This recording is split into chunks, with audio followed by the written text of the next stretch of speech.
దేవునికి స్తోత్రం. దేవుని నామానికి మహిమ కలుగును గాక.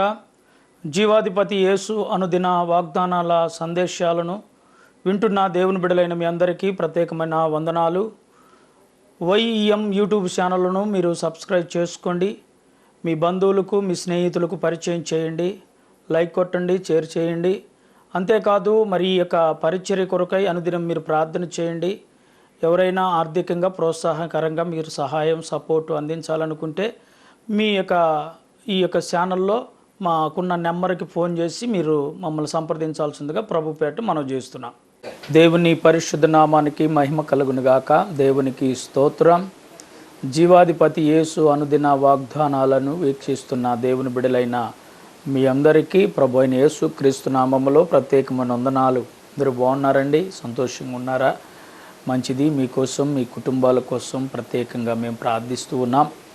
మా కోసం, కుటుంబం కోసం, పిల్లల కోసం, పరిచర్యల కోసం తప్పకుండా మీరు కూడా ప్రార్థన చేయాలని ప్రభు పేరిట కోరుకుంటూ ఉన్నాం. మంచిదండి. మరి విశ్వాసం అనే అంశం మీద మనం ఎన్నో విషయాలు మాట్లాడుకుంటూ వస్తున్నాం. ఈరోజు కూడా దేవుని వాక్యములో నుండి మరొక వాక్యాన్ని మనం చదువుకుందాం. మత్తయి సువార్త 15వ అధ్యాయము 28వ వాక్యాన్ని చదువుకుందాం. అందుకు యేసు, అమ్మా, నీ విశ్వాసము గొప్పది, నీవు కోరినట్టే నీకు అవునుగాక అని ఆమెతో చెప్పెను. ఆ గడియలోనే ఆమె కుమార్తె స్వస్థత నొందెను. దేవునికి స్తోత్రము కలుగునుగాక. ఇక్కడ మనం చదువుకున్న వాక్యంలో ఏమని ఉందంటే, కానాను స్త్రీ ప్రభు దగ్గరికి వచ్చింది.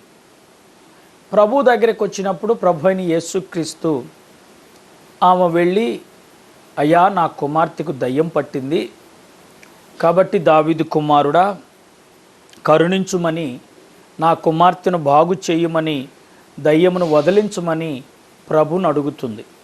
ప్రభు అయిన యేసుక్రీస్తు అంటాడు, అక్కడ ఒక సంభాషణ జరుగుతుంది.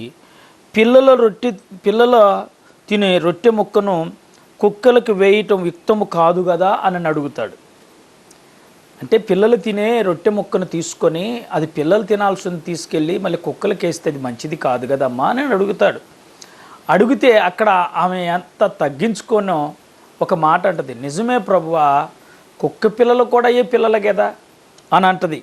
నిజమేనయ్యా ప్రభువా, కుక్క పిల్లలు కూడా తన యజమానుడు పడే బల్ల ఎద్ద పడే రొట్టె ముక్కలు ఏరుకోవటానికి ఇష్టపడుతుంది కదయ్యా అని ఏమో కూడా ఆ సంభాషణలో, నేను కుక్క పిల్లనేనయ్యా, నాకు కూడా మరి నీ చిత్తమైతే సహాయం చేయన్నట్లుగా అడుగుతుంటే ప్రభుని యేసుక్రీస్తు ఏమన్నాడు తెలుసా? కుమారి అని పిలిచాడు. ఈరోజు నా ప్రియ దేవుని బిడ్డలారా, ఈ వాక్యం వింటున్న ప్రియ సహోదరి సహోదరుడా, మనం కూడా కొన్ని సందర్భాలలో దేవుని దగ్గరికి వెళ్ళినప్పుడు ఎన్నోసార్లు మనము ఏదో ఒక సమస్య కోసం అడుగుతాం, ప్రార్థన చేస్తాం. కానీ దేవుడు మనకి ఆ యొక్క ప్రార్థనకు ప్రతిఫలము అనుగ్రహించపోయినప్పుడు మనం అక్కడ తగ్గించుకోలేదేమో, మనం అక్కడ దీనులంగా దేవుని దగ్గర మొరపెట్టలేదేమో అనేది మనం గుర్తించాలి. కొంతమంది మనసులో గర్వమును పెట్టుకుంటారు, కొంతమంది హృదయంలో గర్వము, అహంకారం అనే మనస్సుతో ఉండి, దేవా నాకు అది ఇవ్వు ప్రభువా, నాకు ఇది ఇవ్వు ప్రభువా, నన్ను అలా చేయి ప్రభువా, నన్ను ఇలా చేయి ప్రభు అని ఎంతో గంభీరంగా అడుగుతారు. అదేదో వాళ్ళు ఏదో ఇచ్చినట్టు. అట్లా కాదు. మనం ఎక్కడికి వెళ్తున్నాం? ప్రభు సన్నిధికి వెళుతున్నాం. ప్రభు సన్నిధికి వెళ్ళినప్పుడు మనం ఏం చేయాలి? దీనులం అవ్వాలి, లోబడాలి. ఇక్కడ ఈ యొక్క కానాను స్త్రీ కూడా దేవుని దగ్గరికి ఎంత దీనత్వం కలిగిన జీవితాన్ని కనపరుస్తుందో మనం చూడండి ఒకసారి.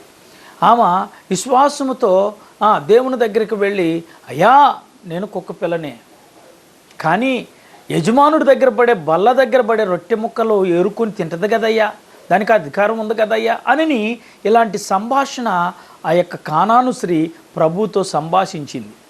ఎప్పుడైతే ఇలాంటి మాటతో సంభాషించిందో వెంటనే ప్రభు అయిన యేసుక్రీస్తు ఏమంటున్నాడు? అందుకు యేసు, అమ్మా, నీ విశ్వాసము గొప్పది. ఏమన్నాడు? నీ విశ్వాసము గొప్పది. ఈ రోజున మరి మన విశ్వాసము, సంఘాల్లో విశ్వాసం గొప్పదేనా? ఏం విశ్వాసమోనండి.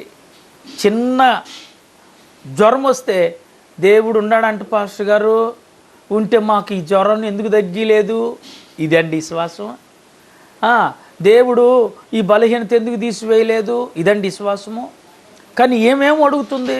స్వస్థత కోసం అడుగుతుంది. వెంటనే ప్రభు అమ్మా నీ శ్వాసము గొప్పది అని చెప్తూ, నీవు కోరినట్టే నీకు అవునుగా కానీ ఆమెతో చెప్పగా ఆ గడియలోని ఆమె కుమార్తె స్వస్థత నొందెను. ఏ కుమార్తె? ఈ కానాను స్త్రీ యొక్క కుమార్తె స్వస్థత పొందింది, దయ్యము నుండి విముక్తి పొందింది, సంపూర్ణ స్వస్థత, సంతోషమైన స్వస్థత ఆ బిడ్డ పొందుకోగలిగింది.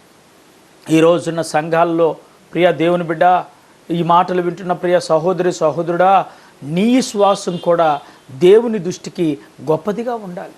దేవుడు కూడా నీ శ్వాసాన్ని చూసి నీ శ్వాసం గొప్పదని ఆయన సాక్ష్యం ఇవ్వాలి. ఆ కానాను స్త్రీ శ్వాసం గొప్పదని ప్రభు అయిన యేసుక్రీస్తు సాక్ష్యం ఇచ్చినట్లు నీ శ్వాసం గొప్పదిగా దేవునికి ఎదుట కనబడితే నీ జీవితంలో కూడా గొప్ప కార్యాలను చూడగలుగుతావు. అట్టి కృప దేవుడు మనకు దయచేయునుగాక. ఆమేన్. వందనాలు.